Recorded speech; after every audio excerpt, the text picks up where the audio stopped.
Gets it on the legs, and it's whipped away by Ash Gardner. She got 5 for in the first match against New Zealand. She brings up the winning runs against Bangladesh in match 2, and Australia go 2-0. The Australian juggernaut rolls on in this ICC Women's T20 World Cup and rolls over Bangladesh with an 8-wicket victory at St George's Park tonight.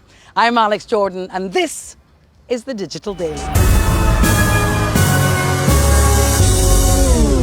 I've got with me Australian legend Lisa Sthalekar. Let's take a look at the scorecard before we start. Bangladesh won the toss, decided to have a bat. A wonderful half-century from the captain, Nigar Sultana Jyoti, as against 3 for Georgia Wareham and 2 early wickets for Darcy Brown. But, 107 never seemed enough. And, of course, a good 37 from Alyssa Healy and 48 from Meg Lanning made it light work for the Australians in the end with an 8-wicket victory here in St George's Park. Lisa Sthalekar, probably expected result. What did you think of the match? Firstly, happy Valentine's Day. Oh, thank you. And to you. Oh, and to all of you. Yeah.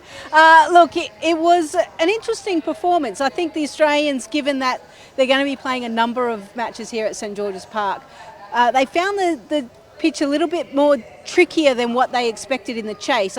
And then when you look at from a bowling perspective, I actually think they bowled way too short. There were short deliveries that Bangladesh were able to hit quite square of the boundary, so they'll need to make those changes for the next match. Well, interesting you mentioned the bowling, because that's our performance of the day, and it's from Georgia Wareham. 3 for 20, not bad, not her 4. Yeah, given the fact that it's her first game of this edition, she was part of the Australian team back in 2018 in the Caribbean, and then obviously in Australia as well.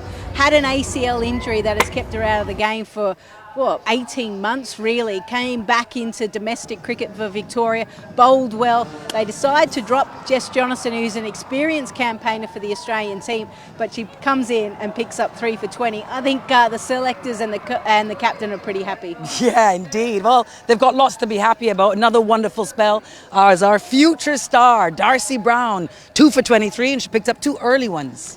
Yeah, and that's what her job is. She comes in, she's young, she bowls with pace. There's a wonderful partnership between her and Megan Shute in the fact that they play their domestic cricket for South Australia and the Adelaide Strikers. They have a great understanding. She takes the ball away, Megan Shute takes the ball in, and they know their roles. But Darcy Brown, she's improved. She'll keep improving. And if the pitches here in South Africa provide a bit more pace and bounce, look out. Yeah, she bowled brilliantly. I particularly liked the ball that took out Murshida Khatun. Bowled, removed the furniture. Always great to see, isn't it? It could be, who knows, an ICC digital collectible. Make sure you log on to crictos.com. All throughout this ICC Women's T20 World Cup, there will be moments that you can buy. Don't miss them.